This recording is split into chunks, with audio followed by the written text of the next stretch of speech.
This is Egerton Ryerson. He has his own statue. He has a university named after him. But he also played a pivotal role in a very dark moment in Canadian history. Tonight, the latest in a controversy over on campus over whether this statue should be removed and whether Ryerson should have to change its name.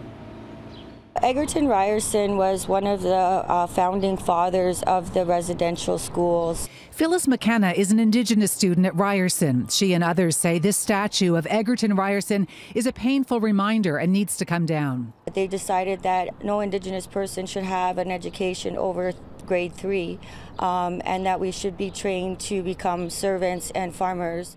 Egerton Ryerson was a Methodist minister, educator, and politician back in the 1800s. He's also considered the architect of the residential school program, a devastating policy that resulted in some 150,000 Indigenous children being removed from their communities and stripped of their culture. The Ryerson Student Union has sparked a wave of controversy by issuing these demands. Remove the statue, create an Indigenous-only space, that there be mandatory Indigenous content in all programs, and that there be a change to the name of Ryerson University. Hundreds have responded on the Student Union Facebook page. So you want all Ryerson alumni, including me, to have a degree with an institutional name that no longer exists? To lessen the credibility of so many students' degrees, only to serve your personal vendetta against a deceased historical figure? As an Aboriginal Canadian and Ryerson student, I think removing the statue is stupid. We're supposed to remember and make sure things like these never happen again, not erase our history. Are you surprised by the backlash? I think I'll say the same thing I said. I wish to not receive such a backlash, and I wish to see kind of our work being supported in support of Indigenous students. However, I can't say I'm surprised. Every time marginalized communities stand up and ask for change, there's always a backlash. If there was no backlash, then there would be no need to request for that change because society would already be doing it.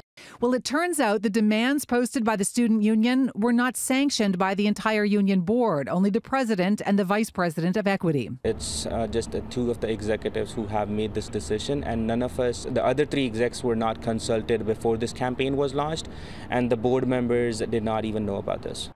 Ali says he and other union members have been bombarded by angry calls and emails, even threats. There have been similar controversies on and off campuses around the world. At Queen Mary University in the UK, a stone honouring King Leopold II was removed because he was a genocidal colonialist.